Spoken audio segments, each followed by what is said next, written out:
desde Vergara y para todo el mundo.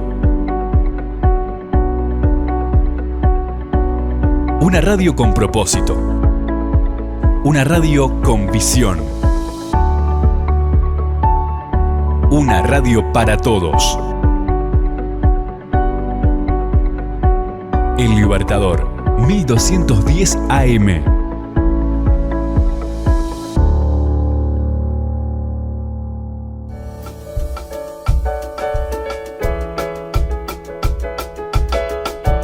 Cada libro es una puerta a un universo real o imaginario. Cada autor un creador, un artífice, un mago. Libros, autores, lugares e historias los descubrirás en Para Viajar Lejos. Con la profesora y escritora María García Marichal.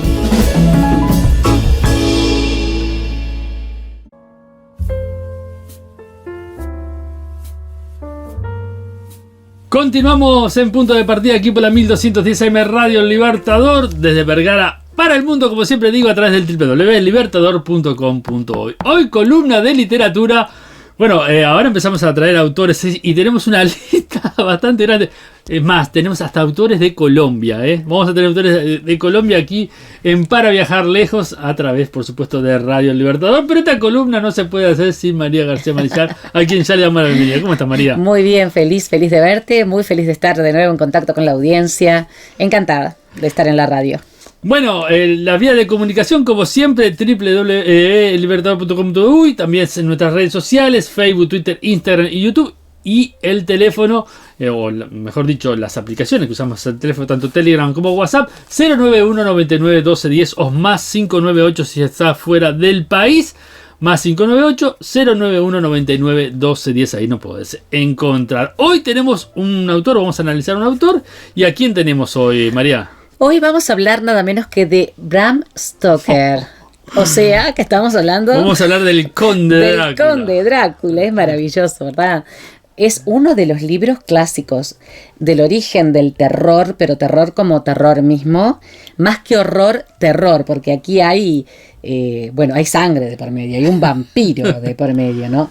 Y tenemos su gran obra, Drácula, su gran obra. Hay muchas películas, pero muchísimas películas, infinidad. Muchas que no se adaptan al libro original. Exacto. Creo que hay una de las últimas que sí que está buena. Del año 92, mejor dicho, no es tan nueva. Yo tengo algunas acá, por ejemplo, hay algunas que no tienen en cuenta las características físicas del Conde Drácula, que después vamos a hablar de cómo era el Conde Drácula, que no aparece ese señor con una especie de cornamenta especial diabólica. Sí. Entonces es muy particular la historia esta, y vamos a hablar de Transilvania también, porque Transilvania existe y es una región de Rumania, y tenemos que ver cuál es su característica, porque ¿por qué razón lo ubica allí? Claro.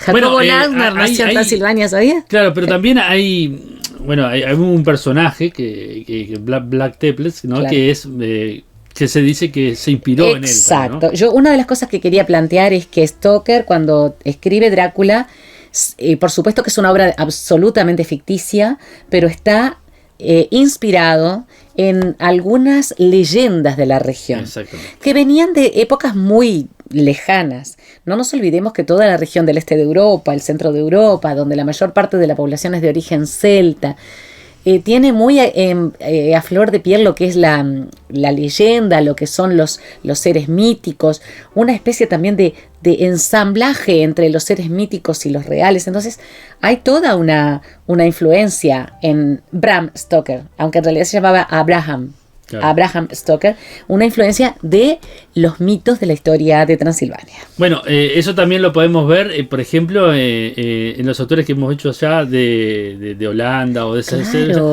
con todas las leyendas que hay, ¿no? Claro que sí. La sirena, los duendes. Todo, es muy rica. La mitología, principalmente la mitología celta, que está influida, por supuesto, con la mitología grecolatina, etcétera, etcétera, pero tiene una riqueza muy particular en seres de los bosques, seres del agua, seres de las piedras, que viven en castillos ruinosos, que viven entre muros, es decir, es muy particular la forma de ver y que tiene muchísimo que ver con la geografía. Y no es porque yo sea profesora de geografía, pero es real, la geografía, la historia es fundamental, pero la geografía hace la historia, la geografía hace. Entonces, vamos a ver por qué Stoker justamente va a basarse en y lo bien que le fue. Bueno. Lo bien que le fue. Bueno, entonces vamos a conocerlo, ¿no? Vamos a conocerlo al autor, ¿no? Al autor. Se llamaba Abraham Stoker, siempre le dijeron Bram, de a poco paro el nombre, se le hicieron pequeño, escritor y novelista irlandés. Él nació el 8 de noviembre de 1847, o sea, recién por empezar la segunda mitad del siglo XIX, en Clontarf, cerca de Dublín, es decir, de Dublín, la capital de Irlanda, y falleció el 20 de abril de 1912 con 65 años en St. George's Square, Londres, en el Reino Unido también. Estamos hablando de que en esta época la longevidad no llegaba a más de los 60 y 60 y pocos años, y para nosotros murió joven. En realidad en esa época ya se era un anciano a esa edad. Era hijo de un funcionario público. Hasta los 7 años Bram no pudo caminar. Fue afectado por una gravísima parálisis que lo tuvo postrado hasta que tenía 7 años. Se fue recuperando, le puso muchísimo empeño a su recuperación y después, cuando entró a la Universidad de Dublín, fue un excelente atleta y jugó al fútbol. ¿Ya? Así que imagínate su deseo de superación. Fue un excelente atleta, están en las crónicas que era destacado, medallista dentro de lo que eran, por ejemplo, las competencias regionales y futbolista, porque ya en esa época, en las Islas Británicas, el fútbol era importante. Por supuesto, se me ocurren varios chistes de monero, pero no lo voy a decir con Drácula. ¿No? Después, bueno, fuera de cámara fuera de cámara me decís. Muy bien. Además de ser un excelente atleta, fue un brillante matemático. Mirá. Y filósofo. A ver si nos escucha nuestro amigo el escritor Fernando Gutiérrez. Estamos hablando de que Bram Stoker fue un matemático de primera línea, además de ser un novelista, periodista, y vamos a ver que después fue biógrafo también. Pero además era presidente de la Sociedad de Filosofía de su país y después de Gran Bretaña. Estamos hablando de un hombre con una mente extremadamente amplia, y porque un poco como decía Fernando Gutiérrez el otro día, ¿no? Muchas veces ese pensamiento filosófico que busca necesita la disciplina de la matemática para poder ordenarse. Yo siempre pensé esto de Bram Stoker, que por alguna razón la filosofía y la matemática estaban como unificadas en su mente. Entre 1867 y 1877, estamos hablando de segunda mitad del siglo XIX, fue funcionario público en Dublín. Ser funcionario público era muy amplio, tenía que ver, por ejemplo, con la parte de los escribanos, eran quienes llevaban registros, quienes hacían, por ejemplo, todo lo que tenía que ver con estudios estadísticos, o sea, era ser funcionario público, era muy abarcativo. Él estuvo principalmente en la parte estadística, en todo lo que tenía que ver con registros, porque su mente matemática era muy, muy ordenada. Le encantaba el teatro, iba a todas las obras que podía, y en esa época, estoy hablando entre 1867 y 1877, en esos 10 años, escribió crítica teatral para The Evening Mail sin cobrar una sola libra por su trabajo. Lo hacía porque le encantaba. Le gustaba el teatro y como él tenía su sueldo de funcionario, claro, lo hacía por amor al arte. No cobró una libra. Y no digo un peso, digo una libra, ¿no? Sí. Estoy hablando de la moneda. Lógicamente. Y le encantó. Hizo unas críticas que según yo no las he leído, porque la mayor parte las he encontrado en inglés, pero dicen que son excelentes en cuanto a lo pormenorizado, a lo cuidadoso, a lo que tenía que ver con las influencias de distintos autores para los dramaturgos. Es decir, muy bueno Bram Stoker a nivel de esa crítica. Y en esta época, en 1878, después de todos estos años, conoció a Henry Irving, un actor que podríamos decir que es lo máximo a nivel de actor teatral de la época, o sea, de actor de dramaturgia, de obras dramáticas en la época, Henry Irving. En esta época lo conoce, surge una amistad interesantísima entre ellos dos y lo acompañó hasta el día de su muerte. Fue su secretario, fue su amigo de confianza, fue quien lo acompañó en todas sus obras, quien incluso le dio ideas acerca de la actuación, del tipo de actuación, de los personajes, etc. Fue muy, muy intensa esa amistad, lo acompañó en todas sus giras Y escribió y publicó en 1906, después de la muerte de Henry Irving, Recuerdos personales de Henry Irving, que ha sido además el libro de cabecera de muchos de los seguidores de Henry Irving. Entonces, hablamos de el mejor actor de teatro catalogado de su época y de este escritor que además fue su compañero de vida, digamos, a nivel de lo que era profesional. Claro. ¿No? Grandes amigos, y profesionalmente era su apoyo constante, ¿no? Es un poco, decir Henry Irving es un poco como decir Sarah Bernhardt, una cosa así, la divina Sarah Bernhardt. Es decir, estamos hablando de lo máximo en el siglo XIX. Bram Stoker escribió muchas novelas y muchísimos relatos breves. El paso de la serpiente en 1890, El misterio del mar en 1902, La joya de las 7 estrellas en 1904, La dama de la mortaja en 1909. ¿Viste los títulos? Sí, sí. Ya ahí te vas dando cuenta. Estaba prestando atención a los títulos. ¿Para dónde iban los intereses, ¿no? ¿Para dónde iba su cabeza? Sí. Es el autor también de un libro interesantísimo, del que yo tengo algunos amigos que lo han leído y que a mí me encantaría conseguir. Voy a ver si mi amiga Sandra del Río puede conseguírmelo, que se llama, no quiero decir el nombre inexacto, Impostores famosos. Mirá la teoría que tiene y que dice que está fundamentada su teoría en documentos, etc. Él dice que la reina Isabel I de Inglaterra, historia de conspiración, era un hombre disfrazado. Además lo dice con absoluta convicción, que Isabel I de Inglaterra era un hombre disfrazado. No nos olvidemos que se la catalogó. Ya he escuchado eso. Ya, claro, sí, bueno, sí. No nos olvidemos que para la época era alguien muy especial Isabel I. Además de ser una mujer, una reina muy cruel, fue una mujer que, digamos, fue una perseguidora, ¿no?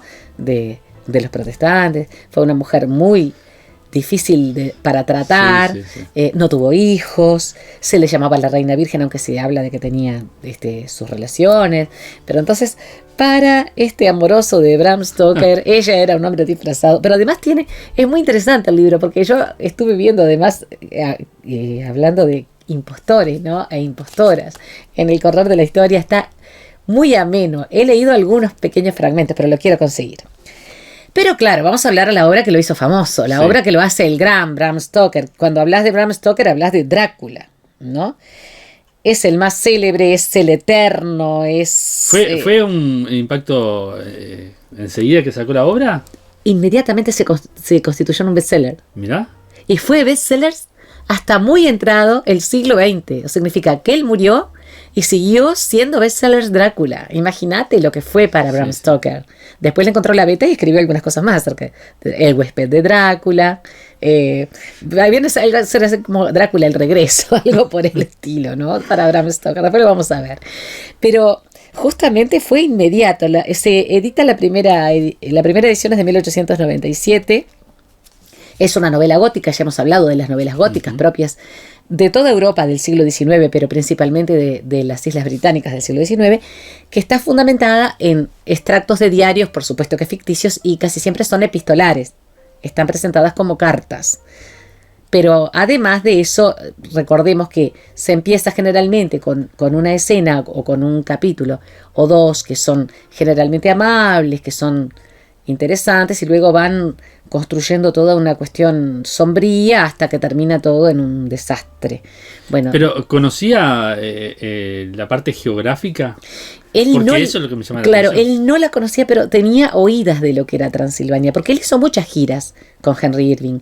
Pero justamente Transilvania, y ahí vamos a dónde está Transilvania. Transilvania es una región de Rumania, o Rumanía, que se localiza principalmente entre montañas. Es un área de valles intermontanos y de bosques de clima templado y mucha pinacia, muchos pinos.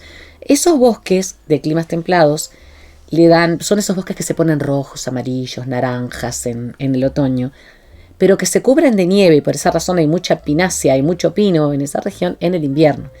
En el invierno Transilvania, no hoy en el siglo XXI, pero en aquel entonces era prácticamente inaccesible. Sí.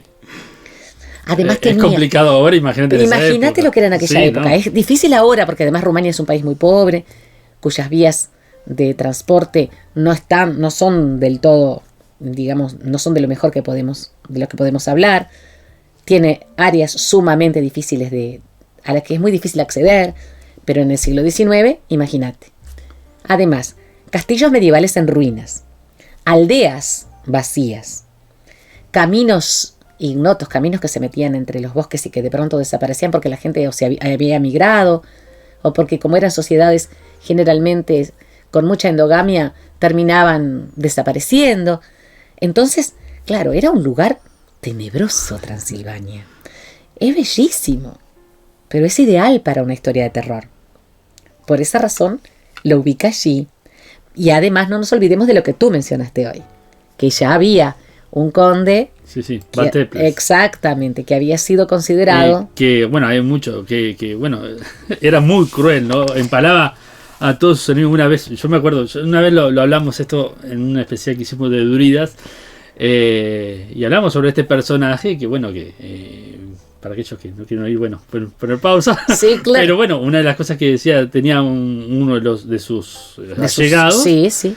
Y le decía, pero ¿no te parece muy cruel empalar tanta gente? Empalaba a mucha gente. Claro, Empaló a todos mucha sus gente. enemigos y a todas las personas que no pensaban. Y aquellos que, claro, que dan y mandó empalar a su sirviente y dije, de ahí se ve mejor. Qué cosa terrible, ¿no? Cuentan las historias. Claro, estamos hablando de leyendas, pero estamos hablando de un personaje realmente nefasto. Sí. Y que en realidad existió y fue muy malo. Fue muy malo. Más allá de las leyendas que se hayan tejido posteriormente alrededor de él. Y ya Stoker ya hizo el sumo, ¿no? Le gustó para escribir. Le encantó. Esta novela está, como decíamos, es una novela de tipo epistolar y de diarios. Es decir, estamos hablando de varios diarios de los que el autor, en su ficción, extrae digamos, lo que escriben los personajes. El diario principal es el del protagonista, Jonathan Harker, pero también está el de Mina Harker, que es su esposa, el del Dr. Seward y otros más. Además de los diarios, cartas. Es una novela epistolar y basada en diarios. Es decir, el autor lo hace así, porque era además la moda de la época. Sin embargo, esto nunca perdió vigencia. Claro.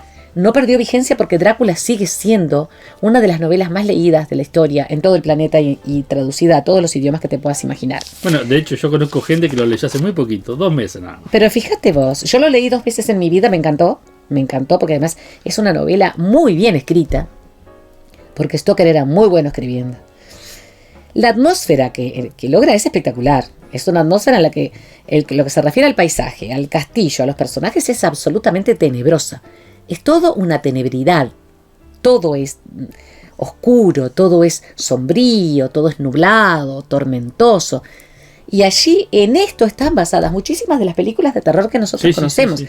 En la atmósfera creada por Bram Stoker, porque realmente logró algo fantástico. Es decir, es realmente estupendo lo que hace. Ahora después vamos a leer algunos fragmentitos para que la gente se vaya poniendo en órbita, digamos, ¿no? Te decía que fue bestseller hasta muy avanzado del siglo XX. Y el cine, bueno, hay una estupenda película que es de Murnau, porque es alemán, de 1922. F.W. Murnau, yo la vi. Es una película muy espantosa, pero está muy bien llevada. Después está la que protagonizó Bela Lugosi, que todos conocemos ya debido justamente a que además hasta en los memes aparece Bela Lugosi, ¿no? en el momento actual. ¿Nosferatu de su voz? Claro, exactamente. Ahí está. Y después tenemos a Francis Ford Coppola, ¿no? Que es una de las... Es una de las mejores versiones, sin lugar a dudas. Sí. Muy buena. Muy buena, la de Francis Ford Coppola. Hay otras obras de Bram Stoker, Bajo el crepúsculo, de 1882, El hombre de Shasta, de 1895, La señorita Betty, de 1898, El hombre, de 1905, y, por ejemplo, El huésped de Drácula, La casa del juez y Drácula, La cúspide del horror. Ahí yo te decía que más o menos como El regreso. O sea, era su beta, es como se hace ahora con la saga de Harry Potter. Claro, decidió la beta. Además, la consiguió, le encantó escribirlo, vio que se vendía muchísimo, que a la gente además le gustaba, porque era un tipo muy generoso en lo que tenía que ver con su obra. No es que solamente escribía para ganar dinero, escribía porque le encantaba escribir. Claro. Y encontró en Drácula un personaje justamente a su medida. Le encantaba el misterio, le encantaba el sombrío, le gustaba mucho andar en lo que era tenebroso y lo encontró Bueno, vamos a leer un pedacito. ¿Querés? Sí, yo quiero. Yo no le voy a leer el inicio, pero voy a leer la página 19, donde justamente del diario del protagonista Jonathan Harker, en la página 19, fíjate vos lo que plantea, lo que describe. Las descripciones de Stoker son algo magnífico, es magnífico el escritor. No sé finalmente cómo llegó, pero escuché su voz alzarse en un tono de mando imperioso, y mirando hacia el lugar de donde provenía, lo vi, parado en medio del camino. Los brazos largos se agitaban como si tratase de apartar un obstáculo que no podía tocar, y los lobos se retiraron. Justamente en esos momentos una pesada nube pasó a través de la faz de la luna, de modo que volvimos a sumirnos en las tinieblas. No bien pude ver otra vez, el conductor estaba subiendo a la calesa, está refiriéndose al conductor del carruaje, ¿no? A la calesa, y los lobos habían desaparecido. Todo esto fue tan extraño y misterioso que me invadió el pánico, y no tuve coraje suficiente para moverme ni para hablar. El tiempo pareció interminable mientras continuamos nuestro camino, ahora en la más completa oscuridad, pues las negras nubes oscurecían la luna. Seguimos subiendo con periodos de rápidos descensos, pero ascendiendo la mayor parte del tiempo. Cobré conciencia repentinamente de que el conductor estaba deteniendo a los caballos en el patio interior de un inmenso castillo ruinoso, de cuyas ventanas, negras y altas, no salía un solo rayo de luz. Por lo que pude ver, sus murallas quebradas mostraban una línea dentada que se destacaba contra el cielo, ahora iluminado por la luz de la luna. Del diario de Jonathan Harker, 5 de mayo. Habla acerca de, debo haber estado dormido seguramente, pues si hubiese estado plenamente despierto habría notado que nos acercábamos a un sitio tan extraordinario. En la oscuridad, el patio parecía ser de considerable tamaño, y como de él partían varios corredores negros de grandes arcos redondos, no hay nada claro acá. Quizá parecía ser más grande de lo que era en realidad. Todavía no he tenido la oportunidad de verlo a la luz del día, está escribiendo en su diario. El cochero saltó no bien se detuvo a la calesa y me ofreció la mano para ayudarme a descender. Una vez más pude comprobar su prodigiosa fuerza. Su mano prácticamente parecía una prensa de acero que hubiera podido estrujar la mía si lo hubiese querido. Luego bajó mis cosas y las colocó en el suelo a mi lado. Mientras yo permanecía cerca de la gran puerta, vieja y tachonada de grandes clavos de hierro, acondicionada en un zaguán de piedra maciza. Aún en aquella tenue luz, pude ver que la piedra estaba profusamente esculpida, pero que el tiempo y la lluvia habían desgastado las esculturas. Mientras yo permanecía de pie, el cochero saltó otra vez a su asiento y agitó las riendas. Los caballos iniciaron la marcha y después desaparecieron debajo de una de aquellas negras aberturas con coche y todo. Continúa. Bienvenido a mi casa. Entre con libertad y por su propia voluntad. No hizo ningún movimiento para acercárseme, sino que permaneció inmóvil como una estatua, como si su gesto de bienvenida lo hubiese petrificado. Sin embargo, en el instante en que traspuse el umbral de la puerta, dio un paso impulsivamente hacia adelante y, extendiendo la mano, sujetó la mía con una fuerza que me hizo retroceder, un efecto que no fue aminorado por el hecho de que parecía fría como el hielo. Se asemejaba más a la mano de un muerto que a la mano de un hombre vivo. Dijo otra vez: «Bienvenido a mi casa. Venga libremente, váyase a salvo y deje algo de la alegría que trae con usted». El apretón de mano tan fuerte era muy parecido al que yo había notado en el cochero, cuyo rostro no había podido ver. Por un momento dudé si no se trataba de la misma persona a quien le estaba hablando, así que para asegurarme le pregunté: «¿El conde Drácula?».